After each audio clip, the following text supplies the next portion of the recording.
Hello, everyone. My name is Torrey. I am one third parts of the Hill Brothers podcast.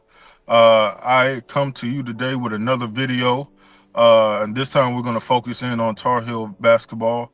You might have seen me before. I've worked with Nathan for a while now. We've had our own podcast. We've talked about football also. You might have seen me at a game. I think the spring game. We did some a video for the spring game, did our takes.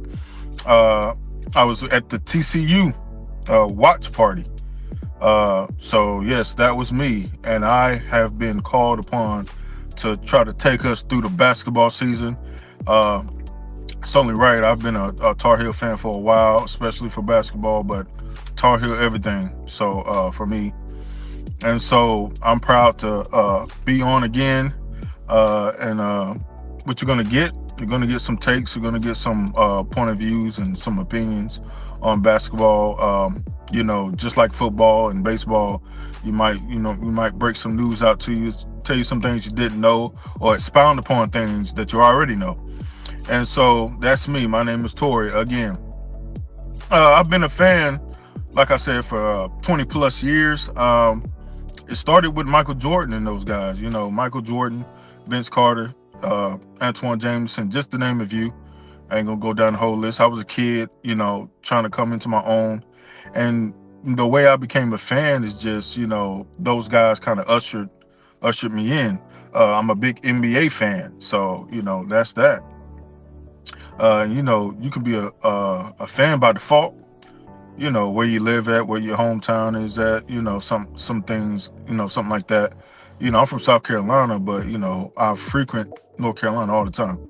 And that's just that was my pathway into becoming a Tar Heel fan, was just seeing those talented guys and kind of being, you know, enamored with, the Tar Heel program and the standard and the prestige. But what really sealed the deal for me was the 0405 group that won the championship. That's what really sealed the deal for me. Rashad McCants, Raymond Felton, Marvin Williams, Sean May, those guys. Sean May is still one of my favorite players on the Tar Heels. Big guy, great hands, could score around the basket. He anchored the Tar Heel. He was a leader for the Tar Heels, and that really just sealed the deal for me as to one of the reasons why I became a fan and stayed a fan throughout all these years. So I've been through it, ups and downs and everything. And so I'm just here to give you my take and my point of view. Three things, of course, fundamentally, you have to do all the right things in basketball. Everybody knows that. Fast break, rebounding, take care of the ball, tempo, all that good stuff. Scoring in different ways, defense, all the little basic fundamentals and basic stuff that everybody knows, that everybody comes with in a game, or in competition or whatnot. But there's a recipe, a championship recipe. I think teams should have, and they need to have this to in order to win championships, in order to set you apart. And first thing is solid defense. You gotta have defense. Defense wins championships. Everybody knows this. The second thing is execution down the stretch. Uh, I know Tar Heels have had trouble in the past with execution down the stretch. You got to execute the last 10 minutes of the game. You could go in with a game plan and the other opponent makes adjustments and all that, but can you execute the last 10 minutes of the game? And the third one that sets you apart as a championship team, you got to hit the big shots. You just have to. So solid defense, execution down the stretch, and hitting those big shots. And let me tell you, that '05 Tar Heel team did those things among everything else they were supposed to do. They had solid defense against the Illini, Illinois, if you can remember, if you're old enough to remember back in that time. Because the Illinois was a tough team. They had Darren Williams on that team, Luther Head, Speedy Brown. And so, that was a tough matchup, but they had solid defense. They didn't let, Illinois score like they usually do, just shoot the lights out on teams. So they kind of slowed them down in that aspect. They executed down the stretch, and they hit the big shots. That's what they did, and that's what they continue to do on these championship runs, led by Roy Williams. That was Roy Williams' second year back in '05 when he won the championship, and he just set the tone, and he got that program back to where we needed it to be. And so now we're talking about Hubert Davis, Coach Hubert Davis, and the task he has to get this team back to how they was, and upholding that standard. 4 years in, and I think he's done a pretty good job, if I say so myself. Is he on the hot seat? That's a question me and Nathan talked about. And I have to agree with Nathan. He is on the hot seat only because of the program, of the pressure, of the standard, the prestige. I mean, there's high expectations. So yes, he is on the hot seat. But I don't think he should be. I think you should still give him a chance. He did get to the mountaintop. His first year in, he got to the mountaintop, and in his words, he was a rebound away from a championship. Very close game at the end. So you win some, you lose some. Sometimes you don't get it right at the end, man, and it happens sometimes. But the kicker is that the very next year we didn't even get invited to the dance, and that's a problem. That is a huge problem. How you go to the mountaintop but don't make it to the dance the very next year? So that's part of the reason why there's a lot of pressure on him. He knows it. He's played for UNC. He knows he knows what he got himself into, and guess what? He's trying to address those issues and those problems, which brings me to my next topic, which is the notable players out of the transfer portal. Which if y'all don't know, you should know. Henry Vassar out of Arizona. He played 3 years for Arizona, and he comes to us with experience. Big guy, 7-footer. We don't get a lot of 7-footers. So big guy, great hands, can score around the rim. He can move a little bit as far as, off that pick and roll, and we'll see how that goes. So I'm excited about him. Kyan Evans out of Colorado State. He comes to us as a shooter. Shot 45% from the field and at Colorado State last year. So he's a junior. We got Jonathan Powell from West Virginia, Jaron Stevenson from Alabama, Jaden Young from Virginia Tech. Also have Ivan, I might mess up his name, Metlikovic, something like that, Metlikovic, out of High Point. Sorry if I messed up his name.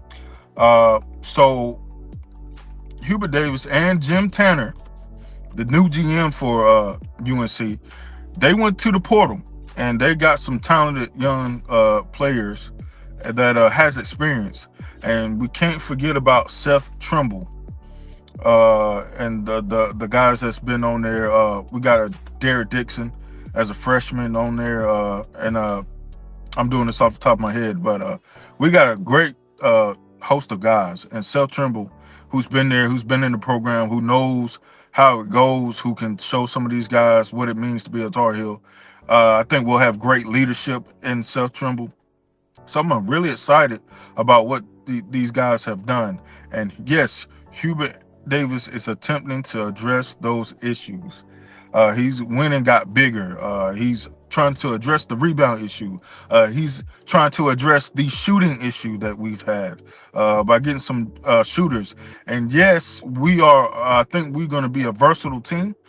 In today's basketball, versatility is everything. This is not the old school basketball. Players are now coming at you and they can do everything.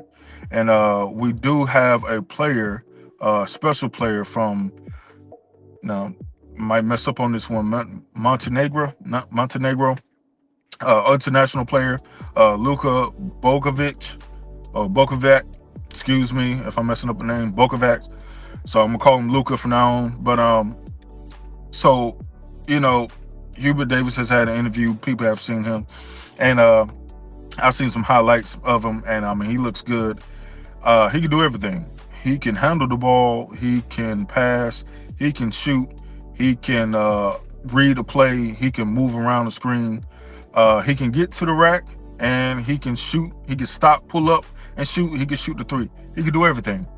And that's we need a dynamic, versatile player like that for the Tar Heels. We also have Caleb Wilson, a freshman.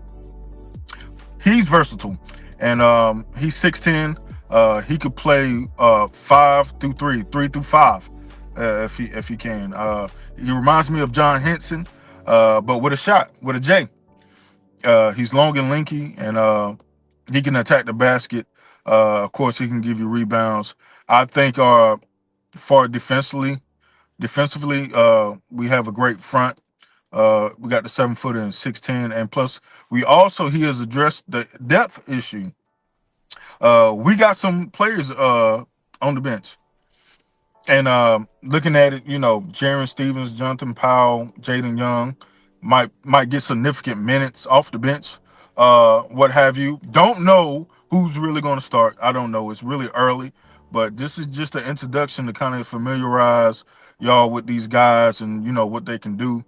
But they might be coming off the bench with some significant minutes. So he has addressed the depth issue. Those are the notable guys, the transfers, and the guys that's on the Tar Heels. We're going to talk about even more guys and get more in depth with these players. But, this is more like an introduction video. We'll have more videos down the pipeline. Also, last thing on this video is the schedule. The schedule came out not too long ago. At the end of October, Tar is gonna play BYU. That's like one of the first games as in an exhibition. Also, Winston-Salem State. Have difficult with words sometimes, but it's okay. Winston-Salem State, second exhibition. But notable games for me at this point. So far from what I can see, that could all change. But notable games. It's Kansas early on, and you know how I feel about Kansas. You should already know how I feel about Kansas. They stole one away from us, and Villanova, but that's another story. But Kansas early on, great program with Bill Self and all those guys. So Duke is coming up, of course. We already know about Duke. Don't have to say too much. Syracuse, and I say Syracuse because we play them twice, home and away, so that's very important. NC State, me, Nathan Allen, somebody at NC State, man. They will catch you lacking, and that's the truth. They will catch you lacking. So we are developing a strong sense of dislike against these guys, as you would say. So yes, NC State, notable game we will be watching. Louisville had a great ACC season last year. We had trouble with those guys. Clemson, notable game is Clemson. They had a great ACC season last year. So those are just a few of the notable games I see on the schedule. I think we should be able to take care of most of the majority of the games. We should be able to take care of if we do what we're supposed to do, and if those issues are addressed. I see Tar Heels going to California to play Stanford and Cal, which they haven't been to California in a while or whatever, or it might be the first time. I don't know. It's off the top of my head, but I know they are going away to play those guys, so that should be interesting. They're going to play Boston College coming up, and they ain't played them. They had a game during COVID, and they couldn't play them for because of COVID and all that stuff. So they get to play Boston College among other ACC teams. So we'll be looking forward to those games.